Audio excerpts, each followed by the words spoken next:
நெருங்கிய உறவினர் ஒருவர் தன் மகனின் திருமணத்திற்கு அழைப்பிதழ் கொடுக்க மனைவியுடன் வந்திருந்தாள். சிறிது நேரம் பேசிவிட்டு பையிலிருந்து சாதாரண பாரம்பரிய திருமண அழைப்பிதழை எடுத்தார்.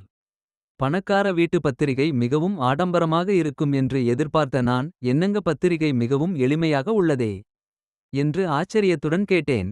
நீங்கள் நினைப்பது போல் நாங்களும் 800 ரூபாய் மதிப்புள்ள அழைப்பிதழைத்தான் தேர்வு செய்து மகனிடம் காட்டினோம்.